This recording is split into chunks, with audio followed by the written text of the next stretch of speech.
Welcome to this week's edition of Conservation Corner. I'm Conservation Agronomist Rosie Roberts, and today we're joined by Blake Renoweg, CFE's Precision Ag Lead, as well as a local producer.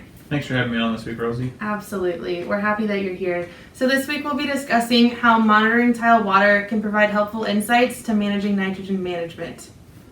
So the first thing I want to talk to you about today, Blake, is last growing season you participated in a water monitoring program with the Iowa Soybean Association at zero cost to you. Can you talk a little bit about what quality points you were looking to get out of that program? Yeah, so first off, the tile that we monitored was on a family farm and the home farm that's a cattle feedlot, and we've been doing a lot of nitrate testing in the ground in the springtime to figure out how much nitrogen we need. Well, I never thought about like how much nitrogen are we mineralizing and losing on the farm through the tile line.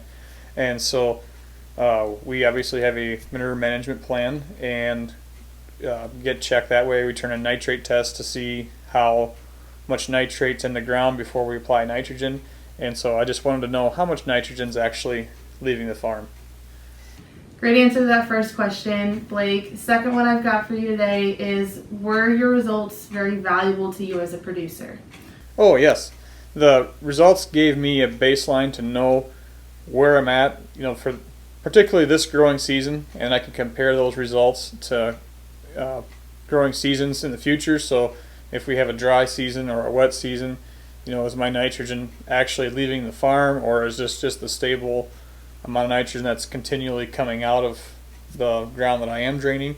So I feel like this data will help me understand where my nitrogen's going in the field. Thank you, Blake. That was a great answer. Next question I have for you is, why might other local producers want to test their own tile outlets?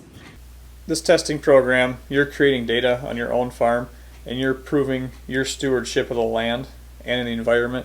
So it gives you a nice report. It shows you how much nitrogen's in your water, phosphate, nitrate, how much nitrate load you're dumping into the stream, giving a really good report to defend your farm and show that you're being a good environmentalist at the end of the day. Thank you, Blake. The next topic I want to discuss, so as an agronomist, I like to talk through risk versus reward comparisons with folks. So in your opinion, were there any risks associated with participating in this water testing program? And if there were, do the rewards outweigh them? No, there wasn't any perceived risk coming into this. It was going to the Iowa Soybean Association, so there really wasn't much risk. The reward was probably more or less for me and my farm to find out where I'm actually at, as in terms of how much nitrate is in my water, how much is flowing, into the stream, and how many pounds of nitrogen per day I'm actually dumping into the river. So for me, there was a lot more reward than risk involved.